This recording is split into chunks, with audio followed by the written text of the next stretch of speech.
Hello friends, welcome to my channel Technical Classes. Today's topic is pin configuration of 8086 microprocessor. So let's start. 8086 is a 16-bit processor which has 40 pin package, means there are 40 pins present in 8086 processor.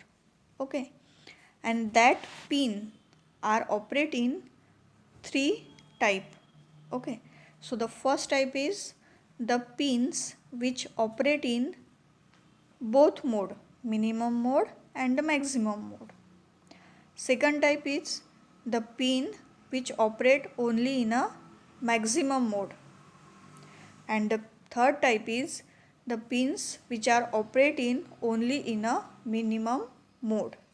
Okay, so these are the three types in which 8086 processor is operate.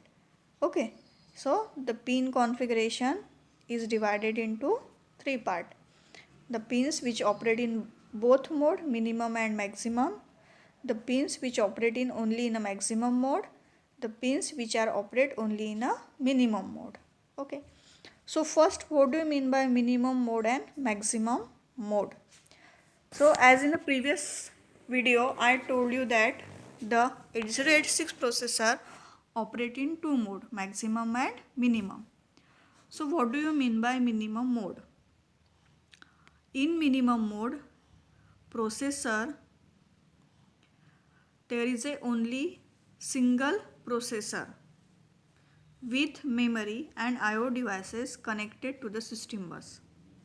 In minimum mode, only single processor with memory and IO devices connected to the system bus. Okay, but in maximum mode, there are number of processor with memory and IO devices connected to the system bus. Okay, so the difference between minimum mode and maximum mode is, in minimum mode there is a single processor, and in maximum mode there are number of processor. Okay, and this processor, that is the 8086, operate in both mode. Right, now we will study the pin presents in the 8086 processor. We say pin, or we can say it signal. Okay, so the first pin number 1 is the GND, that is the ground. Okay, and this signal is only for internal circuit. Okay, then from pin number 2 to pin number 15, pin number 2 to pin number 15, again the pin number 39. Okay, these 16 pins are multiplex address and data line. These 16 pins are multiplex address and data lines. Why there is a need to multiplex the address and data lines? Because by multiplexing the address and data line, the processor speed of execution increases. Okay, due to this, there is a maximum utilization of processor will be done. Okay, due to the multiplexing of address and data bus, maximum utilization of processor will be done. So in 8086 there are multiplex address and data bus. Now how this work? How these multiplex lines are work? The function of this multiplex line will depend on the signal number 25, that is the ALE, in minimum mode. Okay, pin number 25 in minimum mode, that is the ALE, and this ALE is for address latch enable. Okay, when this signal become a high, means the value of this signal is 1, then this multiplex line will carry the address.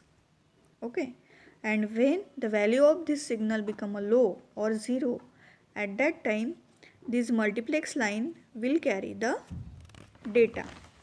Okay, remember one thing: the pins or the signal which contain the bar, that are active low signal, and the pin or signal which does not contain the bar, that are active high signal.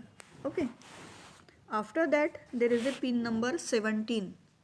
The pin number 17 is NMI, that is the non-maskable interrupt. I already explained in the previous video non-maskable interrupt. Okay, interrupt is a signal which stop the execution of current instruction and move processor to the next instruction or new instruction. Okay, so there are two types of interrupt, non-maskable and maskable interrupt. Okay, so non-maskable means the processor cannot ignore that interrupt. Processor has to execute that interrupt. But maskable means processor can ignore that interrupt. Okay. So this pin number 17 NMI is a non-maskable interrupt, and this is not maskable by any processor. Means any interrupt occurred in your processor, the processor will not ignore that interrupt. He has to execute that operation. But if the interrupt flag which is present in the flag register will be 0. Okay, the interrupt flag which is present in a flag register will be 0. At that time the processor will ignore that interrupt. Okay, when the interrupt flag become a low or 0, at that time processor will ignore that interrupt. Okay, then the next pin is pin number 18, that is INTA, interrupt request. Okay, that is the interrupt request, and this signal is used to check the availability of the request. This signal is used to check the availability of request. If any interrupt request is pending, okay, if any interrupt request is pending, then the processor enter in a interrupt acknowledgement cycle. Okay, then the next pin is pin number 90, that is CLK, clock. Okay, and this clock input provide the basic timing for processor operation and bus control activity. Okay, so the clock signal is used to provide the basic timing for processor operation and bus control activity, right? Then pin number 20 is ground, that is for internal circuit. Then there is a pin number 21. The pin number 21 is reset. Okay, now this pin causes the processor to terminate the current activity. This input is used for processor to terminate the current activity and start execution from the first address. Okay, means this signal is used for restart the execution. This signal is used for restart the execution. Then there is a pin number 22, that is ready. Okay, this ready signal goes high. When this ready signal goes high, means processor is ready to take the operation. When this ready signal become high, at that time processor is ready to take the operation. And if this signal become low, then processor is not ready to take the operation. Okay, then there is a test signal. Test signal is an active low signal because it contains the bar. Okay, so if the test input goes low, means the value of test signal is 0, then the execution will continue. Then execution will continue, means processor will continue its execution.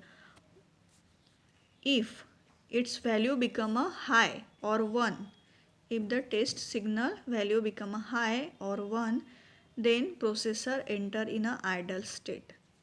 Okay, at that time the processor will enter in a ideal state. Okay, so today I explain from pin number 1 to pin number 23. Okay, in the next lecture I will explain the remaining pins. So friends, if you like my video, please like it and also don't forget to subscribe my channel. Thank you.